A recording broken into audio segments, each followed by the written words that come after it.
Fala pessoal, Danilo Pilon aqui falando. Eu sou fundador e consultor da Eleven Sales, que é uma empresa para ajudar outras empresas em processos de expansão, agora em conjunto aqui com o Hub Salvador, para agregar conhecimento para vocês em processos de estruturação comercial. Na aula de hoje a gente vai falar sobre os famosos follow-ups. Para quem não conhece follow-ups, nada mais é do que todos os contatos que a gente faz ao longo do processo de vendas para não deixar o cliente esfriar, né? Então a gente tem aqueles contatos que já são marcados, né, que são mais padrão, como por exemplo uma reunião inicial ou uma reunião de apresentação de proposta. E a gente tem contatos que eles não são tão intuitivos assim, né? Por exemplo, um e-mail que a gente manda no meio de uma reunião e outra para manter o cliente aquecido, ou para passar alguma informação, ou para pedir informações sobre como está o andamento do projeto ali dentro. E é isso que a gente vai falar hoje, tá? Esse processo que eu vou falar aqui para vocês, ele é basicamente o processo pós-proposta de fluxos de follow-ups. Mas você pode usar esse mesmo conceito para todo o processo comercial, porque é importante vocês entenderem uma coisa, pessoal. O processo comercial é um processo totalmente psicológico. Totalmente psicológico. Então, você pode perceber como funciona o teu fluxo de compra normalmente, além de você pensar do fluxo empresarial. Às vezes você está precisando de alguma coisa ou você quer alguma coisa em um dia e no dia seguinte você esqueceu disso. Eu tenho um exemplo clássico meu. Eu fiquei praticamente um ano para comprar uma cadeira mais confortável para fazer home office. Tinha semanas em que eu olhava lá e falava, cara, eu preciso de uma cadeira dessa aqui, tá complicado, e outras que ficava um mês sem pensar sobre isso. Então o que acontece? Se a pessoa está aquecida, engajada, ela provavelmente vai tomar essa decisão mais rápido, ou, inclusive, ajudá-la no fluxo de tomada de decisão. Porque acontece também da pessoa, em um momento, achar que precisa muito de uma coisa e dali uma semana achar que nem precisa mais. Então, os follow-ups fazem com que a gente consiga acelerar o processo de compra da pessoa e, às vezes, ajudar na tomada de decisão. Não perder o cliente, porque timing e esse processo de o cliente estar frio ou quente é muito importante.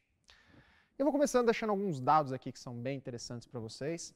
Isso aqui é uma pesquisa da HubSpot, tá? Uma das empresas de referência nesse mercado comercial e marketing, que é 47% dos vendedores não batem meta porque não fizeram follow-ups o suficiente. Então, metade dos vendedores, você tá trabalhando você e mais uma pessoa aqui do seu lado, um de vocês dois não está batendo meta porque não fez follow-up suficiente. Esse é o dado da HubSpot, não sou eu que estou dizendo, tá? Outro ponto interessante aqui, 80% das vendas, então 4 em cada 5, precisam de pelo menos 5 follow-ups para fechar 5 contatos ali ao longo desse processo, tá? Então, 2 e-mails, mais 2 ligações, mais uma mensagem, por exemplo. E, em média, os vendedores fazem apenas 2 follow-ups. Ou seja, essa conta não fecha, né, pessoal? Você precisa de 5, os vendedores fazem 2. Obviamente, tem algumas vendas que vocês estão deixando na mesa simplesmente por não entrar em contato com o cliente. Que é muito famoso também, aquela pessoa fala o seguinte, eu não quero incomodar o cliente. Eu quero respeitar o processo de tomada de decisão dele. Vou falar uma coisa aqui para vocês, pessoal. Processo de vendas é um dos poucos processos na empresa que você não está ganhando um centavo para isso até você fechar. Você fez reunião com o cliente, apresentou proposta, você gastou ferramenta de prospecção, o teu tempo e todo o resto sem ganhar um centavo. Porque quando você está atendendo o cliente, ele já está te pagando para isso. Nesse caso, você não está recebendo nada até ele fechar.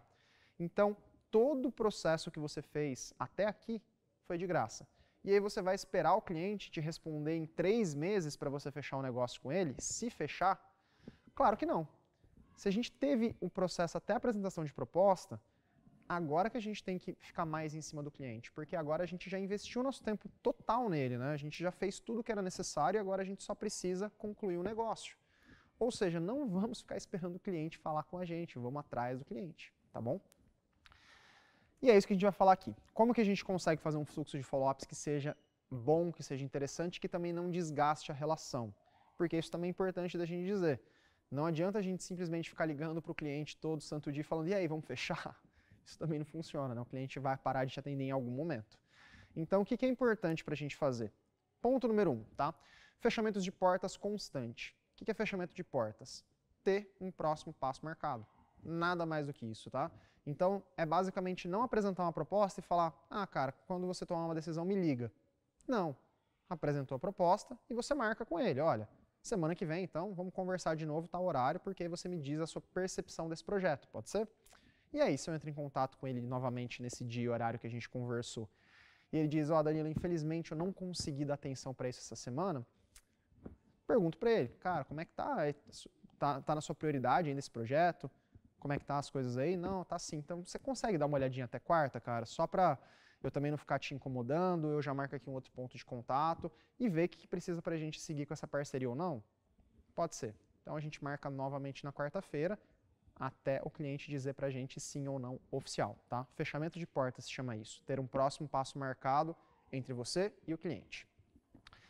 Não deixar o lead mais de uma semana sem contato, tá? O ideal é 3 a 4 dias, inclusive. O que é isso? Acontece o seguinte, por exemplo, fiz a primeira reunião com o cliente, aí agora eu vou apresentar a proposta para ele só daqui a 2 semanas. Ele com certeza vai ter esquecido da primeira reunião. E será que ele está quente ainda? É bem possível que não. Então o que a gente faz? Se realmente a gente não conseguir antecipar essa proposta, a gente faz interações com ele ao longo desse tempo. Que interações? Manda uma notícia legal para a pessoa, fala, pô, tive um case de cliente aqui que eu lembrei de vocês, que é muito parecido contigo, manda uma mensagem no WhatsApp perguntando como é que estão as coisas, tá tudo certo. Então você vai fazendo algum contato com ele para ir lembrando ele que a gente ainda está construindo essa relação. Tá? O ideal é a gente fazer isso a cada 3, 4 dias, mas não deixar passar de uma semana, beleza? E sempre marcar pontos de encontro com data e horário, tá? Nunca deixar vago. Vamos marcar na semana que vem? Vamos marcar. Ninguém marca. Agora, táticas para fazer esse follow-up. Uma tática que é bem interessante, pessoal, é que você nunca vai fazer um follow-up com o cliente somente cobrando o projeto. Ou seja, é aquele famoso, ô, tudo bom? Tudo bom? E aí? O que você achou do projeto? Vamos fechar? Aí se ele diz, pô, não consegui ver ainda, acabou o teu assunto com o cliente, ficou aquele follow-up chato, ficou aquele climão, na próxima vez que você ligar para ele, ele vai falar, putz, não consegui olhar ainda, também não vou atender esse cara. Se você tiver um fluxo mais bem desenhado na tua cabeça, você vai conseguir com que esses follow-ups sejam também satisfatórios para o cliente. Uma meta aqui para você, tá, pessoal?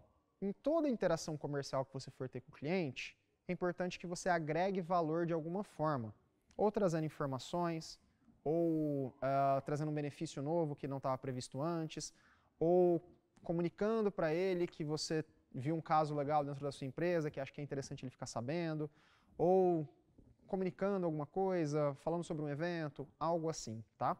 Então, basicamente, é usar um pretexto para entrar em contato com o cliente. Tem um evento na tua empresa que vai acontecer, ou um evento do segmento dele, ou seu, que vai acontecer nos próximos tempos? Entre em contato para falar sobre ele, para falar sobre esse evento com ele, tá? Viu um conteúdo interessante que faz sentido compartilhar com esse cliente, de uma conversa que vocês tiveram, ou do segmento também? Manda para ele por e-mail, ou liga para falar sobre esse conteúdo com ele. Teve um case de cliente muito parecido com o case dele? Pô, cara, vi aqui que teve um cliente muito parecido com o teu caso, olha que legal, fez tal e tal coisa. E aí sim, a gente coloca aquele famoso, inclusive, como é que está o projeto aí dentro? E às vezes nem precisa fazer isso. Muitos casos eu entrei para fazer esse follow-up com o cliente, usei outro pretexto, né? Fui falar sobre um case de cliente, um evento, ou sobre um conteúdo ou qualquer coisa. O papo vai desenrolando, vai desenrolando, vai desenrolando, e aí o cliente mesmo fala, pô, Danilo, estou te devendo uma resposta, né? Aí eu, é verdade, cara, inclusive você está me devendo uma resposta, né? Parece que eu nem liguei para ele para falar sobre isso.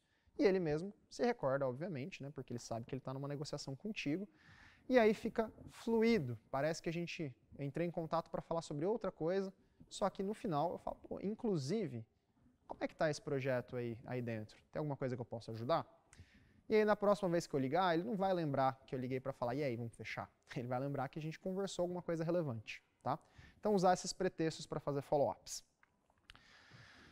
Agregar valor em toda a interação, como eu disse, né? Faz muito sentido para você ir construindo essa relação junto com o cliente e aumentando e levando ele, guiando ele nessa jornada de compra. E ter um planejamento claro do que você vai fazer na call. Então, olha, qual que é a possível objeção que essa pessoa vai me jogar? Pô, eu acho que ele não conseguiu ver esse projeto ainda. Eu já tenho que estar preparado para uma resposta de eu ainda não consegui ver esse projeto. O que eu vou falar para ele depois disso? Pô, Ah, então vê e me liga? Não, eu vou, já tenho um planejamento. Ah, pô, então, cara, tava vendo aqui que tem outros clientes também que estão em um processo complexo, está acontecendo tal coisa no segmento de vocês, isso é o caso de vocês também. O que está acontecendo para você não conseguir olhar esse projeto agora? Chegou alguma coisa com mais prioridade? Então, eu já tenho que ter isso na minha cabeça, de como fazer esses contornos, tá? Planejamento de call é muito importante, não só em follow-ups, mas em tudo que você vai fazer, para a gente não ficar perdido quando vier uma resposta inesperada. E o objetivo desse follow-up é sempre ter um próximo passo marcado. Ou marcar uma reunião, ou ter uma data de resposta já setada, ou ter pelo menos uma próxima interação já marcada. Porque a gente não precisa, de novo, ser inconveniente ficar ligando para o cliente ou mandando e-mails em momentos em que não faça sentido para ele, tá? Então, o objetivo é sempre deixar marcado o próximo passo depois dessa call. E como que a gente lida com isso, tá? Com esses e-mails, mensagens e ligações. A gente usa essas interações junto com o cliente para manter ele aquecido.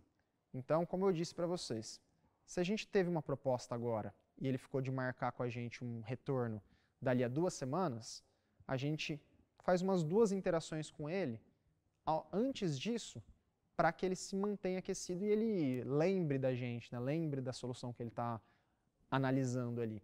Então a gente manda um e-mail, manda uma ligação, manda uma mensagem, com qualquer conteúdo mesmo. Obviamente tem que ser um conteúdo relevante, mas pode ser alguma coisa sobre... inclusive não precisa nem ser nada relacionado a negócios. Eu já fiz vários follow-ups em que eu construí uma relação com o cliente e eu falei alguma coisa com ele sobre poker, por exemplo. Eu sabia que ele jogava poker, também jogo poker, mandava alguma coisa para ele, mando um conteúdo. Cara, viu que teve esse campeonato de poker, aconteceu tal coisa? Ele se lembra de mim naturalmente. Ele associa a minha pessoa ao processo de negociação que a gente está tendo. Então, o importante é fazer com que o cliente não esqueça totalmente de você nesse período.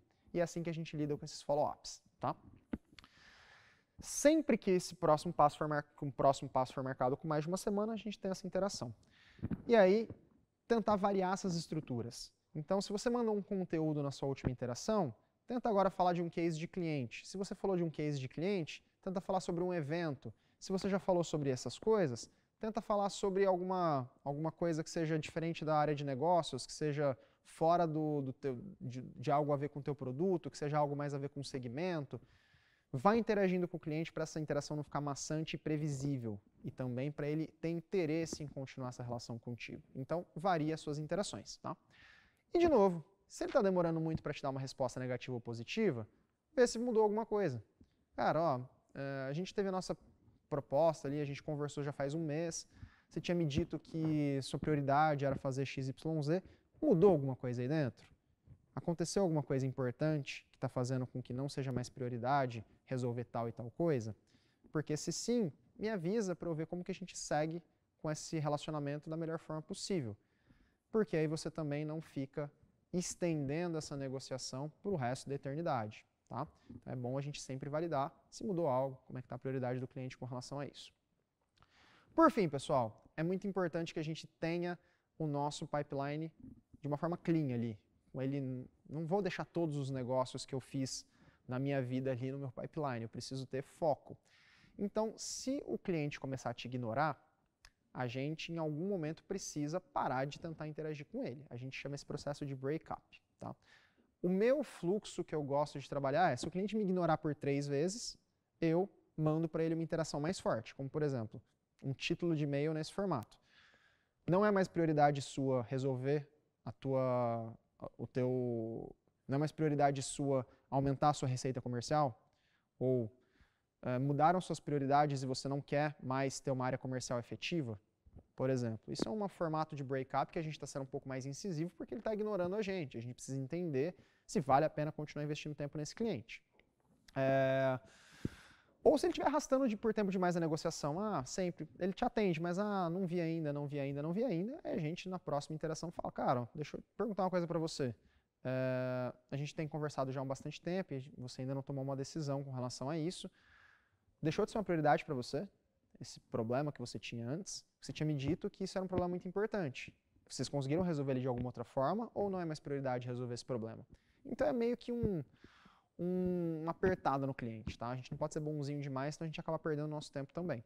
E aí, com isso, a gente tem esse processo chamado de break-up, O que acontece se ele não me responde ou se ele dá outra resposta vaga nesse caso? A gente fala, ó, então, infelizmente, eu vou encerrar nossas negociações por aqui, tá? Se por acaso no futuro mudarem suas prioridades, entre em contato comigo, mas por hora, vamos deixar como está, e aí você realmente dá lost nesse cliente. Para de perder tempo com ele, porque ele não está investindo o tempo dele da mesma forma que você, certo? Então é importante a gente fazer isso por dois motivos. Primeiro, quando a gente aperta o cliente de uma forma mais forte, existem vários deles que falam, não é bem assim, eu estava muito ocupado, mas eu quero. E existem outros que vão falar, ah, não, realmente não é o momento, ou te ignorar. E aí você também tira da sua frente para não perder tempo com ele. Beleza? E esse é o fluxo de interações completo ali de follow-ups, pensando no pós-proposta, mas vocês podem usar esse fluxo também ao longo de todo o processo, tá? O importante é manter o cliente aquecido e sempre marcar próximos passos no teu fluxo comercial. Beleza? Lembrando, pessoal, se você apresentou proposta para o cliente, você já gastou um baita tempo com ele. Você vai deixar ele agora falar se ele vai fechar contigo ou não no tempo dele? Não. Vá atrás do cliente, mantenha esses fluxos ativos, processo comercial sempre na tua mão. Valeu? Um abraço, pessoal. Até a próxima.